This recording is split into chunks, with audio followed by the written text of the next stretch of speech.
Hello guys. आज का topic है एनआरए यानी नेशनल रिक्रूटमेंट एजेंसी।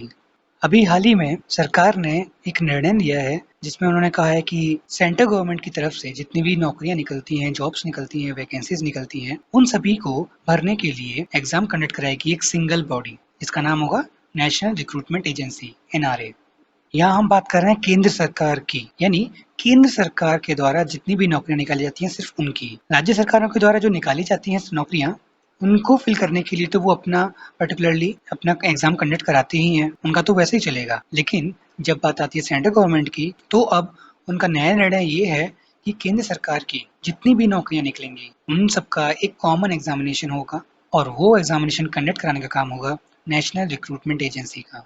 हाल ही में यूनियन कैबिनेट की एक बैठक बैठाई गई है जिसको कि चेयर किया था प्राइम मिनिस्टर नरेंद्र मोदी जी ने, और यहाँ डिसाइड हुआ कि एक नेशनल रिक्रूटमेंट एजेंसी को सेटअप किया जाएगा। तो इस एजेंसी के द्वारा जो कॉमन एग्जामिनेशन होता है, जिसे हम बोलते हैं प्री एग्जामिनेशन, वो कंडक्ट कराया जाएगा सभी वैकेंसीज के लिए। देखिए, जैसे अभी यूपीएससी एग्जामिनेशन कराता है अपना प्री एग्जामिनेशन, वो आईएएस के लिए भी, आईपीएस के लिए भी, आईएफएस इंडियन फॉरेन सर्विसेज, इन सब के लिए होता है। तो वो एक कॉमन प्रिलिमिनरी एग्जामिनेशन होता है यूपीएससी की तरफ से। तो वैसे ही अब से केंद्र सरकार के अंदर जितनी भी नौकरियां निकलेंगी उन सभी के लिए एक सिंगल एग्जाम होगा प्री वाला, और ये एग्जाम भी एमसीक्यूज क्वेश्चन आंसर फॉर्म में होगा। अब बात करते हैं कि इसकी आवश्यकता अभी क्यों है। तो सी चंद्रमौली जी जो सेक्रेटरी हैं department of personal and training के, उनका मानना है कि हर साल सेंट्रल गवर्नमेंट की तरफ से 1.25 लाख वैकेंसीज निकाली जाती हैं और जिन पर 2.5 से 3 करोड़ एस्पायरेंट्स अपना अपीयर करने के लिए फॉर्म भरते हैं, और अभी तक इसके लिए अलग अलग अथॉरिटीज एग्जाम कंडक्ट कराती हैं। तो ऐसे में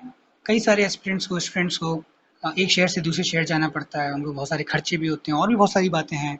तो उन सबको देखते हुए जो एनआरए है वो एक कॉमन एलिजिबिलिटी टेस्ट कराएगा, जिसे बोलेंगे सीईटी, कॉमन एलिजिबिलिटी टेस्ट। तो जो प्री एग्जाम होगा उसका नाम ही है कॉमन एलिजिबिलिटी टेस्ट, और इस एग्जाम में जितना भी आपका स्कोर आएगा उसके हिसाब से आपकी आगे की वैकेंसीज को फिल किया जाएगा। अब सवाल ये है कि जो एनआरए है, तो क्या ये सभी गवर्नमेंट की वैकेंसी जितनी भी आती है सभी के लिए एग्जाम कराएंगे?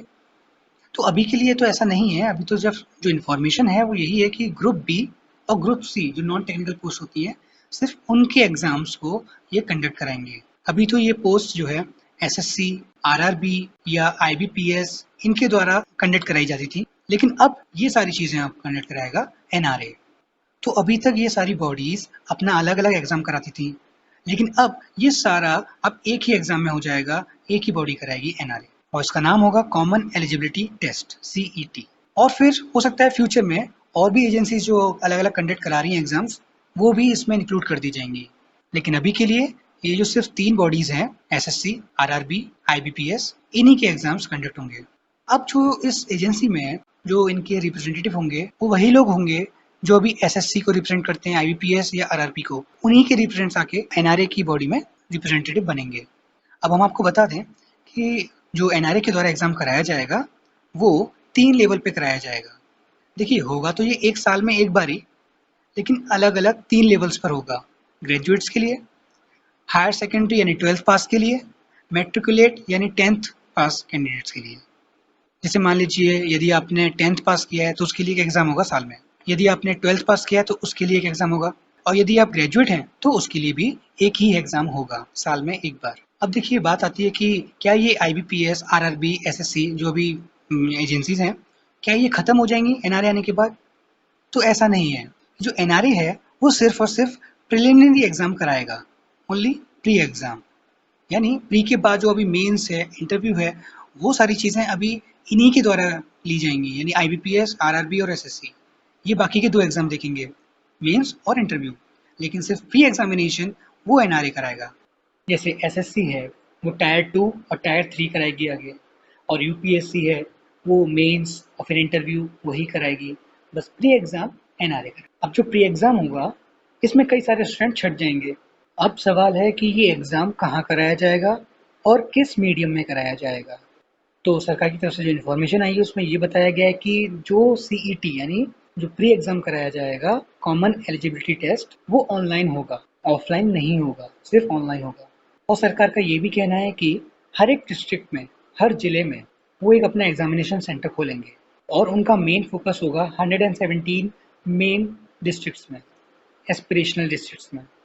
क्योंकि 2018 में सरकार ने ये भी कहा था कि कुछ ऐसी एस्पिरेशनल डिस्ट्रिक्ट्स लेके आएँगे, जिनसे उनका और मतलब वो डेवलप कर सकें और उनको बढ़ावा मिले।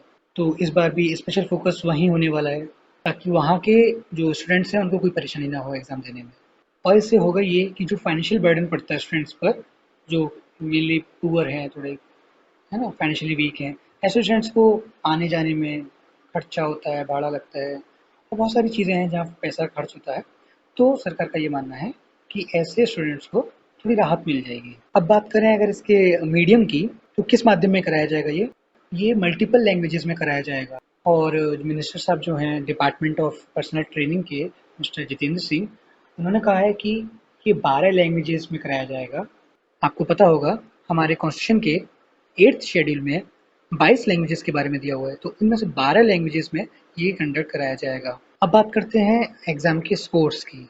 इस एग्ज़ाम को देने के बाद जो भी आपको स्कोर मिलेगा, वो कब तक वैलिड होगा? यानी मान लीजिए अगर पेपर 300 नंबर का है और उसमें से आपके मान लीजिए 200 नंबर आ गए, तो वो 200 नंबर कितने समय तक वैलिड होंगे? जिससे कि आगे आने वाली जॉब्स की जो इतनी भी वैकेंसीज़ हैं, उनमें आप अप्लाई कर सकें। तो ये स्कोर 3 साल के लिए वैलिड होगा। अब मान लीजिए ये एग्ज़ाम तो हर साल होगा और आपने हर साल इस एग्ज़ाम को दिया। आपने मान लीजिए 2020 में एक एग्ज़ाम दिया जिसमें आपको मिले 200 नंबर और 2021 में नेक्स्ट ईयर आपने फिर एग्ज़ाम दिया और मान लीजिए उसमें आ गए आपके कम नंबर यानी 180 मान लीजिए। तो आगे आने वाली वैकेंसीज़ में अगर आप फिल करेंगे फॉर्म, तो आपका जो बेस्ट होगा, बेस्ट मार्क्स, बेस्ट स्कोर पिछले 3 साल में, वो काउंट किया जाएगा। ठीक है? अब सवाल आता है कि आप कितनी बार इस एग्ज़ाम को अटेम्प्ट कर सकते हैं? जैसे मान लीजिए यूपीएससी का एग्ज़ाम आप 6 बार अटेम्प्ट कर सकते हैं। तो इस एग्ज़ाम में ऐसा कोई लिमिटेशन नहीं है, आप कितनी बार भी दे सकते हैं। पर हाँ, यहाँ पर एक एज लिमिट ज़रूर होगी, जिसके बारे में अभी डिटेल सरकार आगे बताएगी। और इसके साथ-साथ जो कास्ट है हमारी ओबीसी, एससी, एसटी वगैरह, इन सब के लिए जो अदर कैटेगरीज़ हैं, इन सब के लिए जो अपर एज लिमिट होती है, उसका रिलैक्सेशन तो मिलेगा ही मिलेगा। अब बात करते हैं कि ये प्रोसेस जो है कितना स्पीडियल होगा। देखिए जैसे यूपीएससी की बात करें, वहाँ तो सारी प्रोसेस टाइमली हो जाती है, समय पर हो जाती है। बाकी अदर बॉडीज़ की बात करें तो उसमें बहुत समय लग जाता है, यानी रिजल्ट आने तक बहुत समय हो जाता है, फिर उसके बाद अपॉइंटमेंट होने तक। तो इस नए प्रोविज़न में हो सकता है कि समय थोड़ा-सा रिड्यूस हो। लेकिन हम फिर आपको बता दें कि ये सिर्फ़ जो एनआरए है, वो प्रिलिमिनरी एग्ज़ाम कराएगा कंडक्ट, ओनली प्री एग्ज़ाम। बाकी के एग्ज़ाम तो बाकी जो बॉडीज़ हैं अभी एग्ज़िस्टिंग, वही कराएँगी। तो लगता है कि थोड़ा बहुत समय लग जाएगा, लेकिन पहले से बेटर होगा। क्योंकि प्री के बाद फिर से ज़िम्मेदारी आ जाती है इन्हीं बोर्ड्स की, जैसे कि एसएससी हो गया, आईबीपीएस हो गया। तो अगर ये लोग भी अगर अपनी ज़िम्मेदारी नहीं सँभालेंगे ढंग से, स्पीड से काम नहीं करेंगे, तो फिर इस प्रोविज़न का आना भी यूज़लेस हो जाएगा। और सरकार के कुछ डिपार्टमेंट्स ने कहा है कि वो सिर्फ़ और सिर्फ़ इस स्कोर और फिज़िकल टेस्ट और मेडिकल एग्ज़ामिनेशन के सोर्स पर ही आगे अपॉइंटमेंट लेंगे। ये सभी में नहीं है, ये कुछ ही डिपार्टमेंट्स ने ऐसा कहा है। यानी उनमें मेंस एग्ज़ाम और इंटरव्यू जैसी प्रोसेस नहीं होंगी, सीधा जो सीईटी का स्कोर होगा उसके बेसिस पर और फिर फिज़िकल टेस्ट और मेडिकल एग्ज़ामिनेशन के बेसिस पर अपॉइंटमेंट हो जाएगी, सिलेक्शन हो जाएगा। तो लास्ट में बता दें कि जो एनआरए है, नेशनल रिक्रूटमेंट एजेंसी, इसको जल्दी बनाने के लिए, एस्टैब्लिश करने के लिए गवर्नमेंट ने, यूनियन कैबिनेट ने 1500 करोड़ रुपए से ज़्यादा का इसमें अमाउंट अप्रूव कर दिया है और जो एस्पिरेशनल डिस्ट्रिक्ट्स हैं, उनमें उनका एग्ज़ामिनेशन सेंटर खोला जा सके। तो इस सब को जानने के बाद लगता है कि अगर ये अच्छे से इम्प्लीमेंट होता है, तो ये काफ़ी सारे स्टूडेंट्स के लिए बहुत ज़्यादा हेल्पफुल रहेगा और उनकी परेशानियाँ भी काफ़ी हद तक कम हो जाएँगी। तो आज का ये टॉपिक आपको समझ में आया होगा, एनआरए के बारे में आपने काफ़ी कुछ जाना। तो ऐसी ही जानकारी प्राप्त करने के लिए हमारा चैनल सब्सक्राइब करिए। हम लेटेस्ट अपडेट लाते रहेंगे आपके सामने और ऐसे ही अवेयरनेस फैलाते रहेंगे। धन्यवाद।